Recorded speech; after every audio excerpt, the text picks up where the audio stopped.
Choice is important for any person. It doesn't matter whether they have Alzheimer's disease or not. Giving choice means allowing a person to be a person. Giving choice gives respect and dignity to the individual.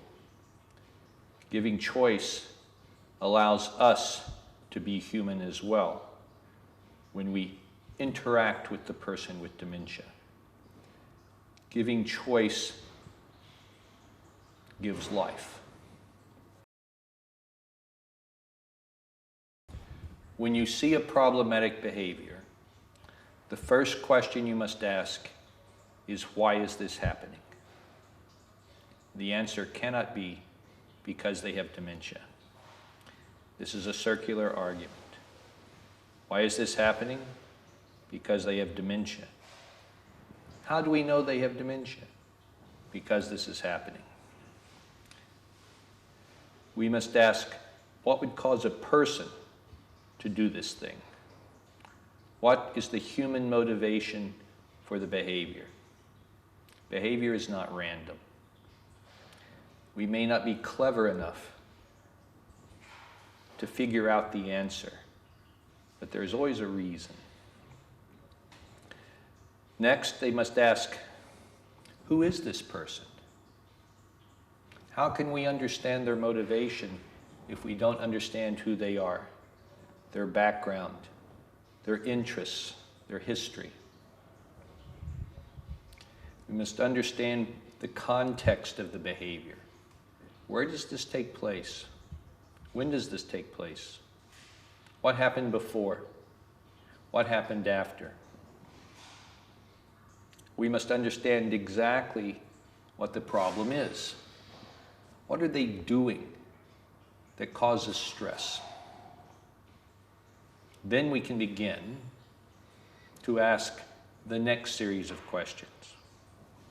What abilities does the person still have? Can we create activity that uses those abilities? Can we find an activity using those abilities that allows this person to be part of a community, to contribute rather than cause stress? It is our job, our duty, to create an environment, to create a community that allows this to happen. The questions are universal questions. These are the questions I hear wherever I do training. In America, Europe, Asia, Australia.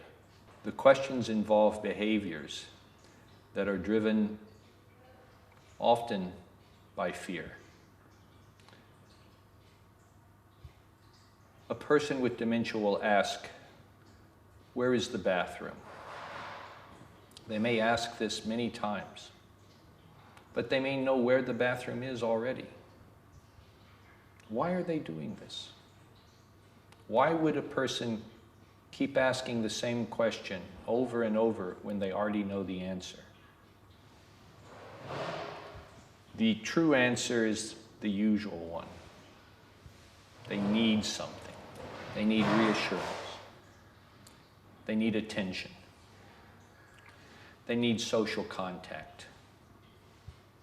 They have learned, and we have trained them, that the only way they can meet those needs is by exhibiting a problematic behavior. We must learn to meet their needs in a different way.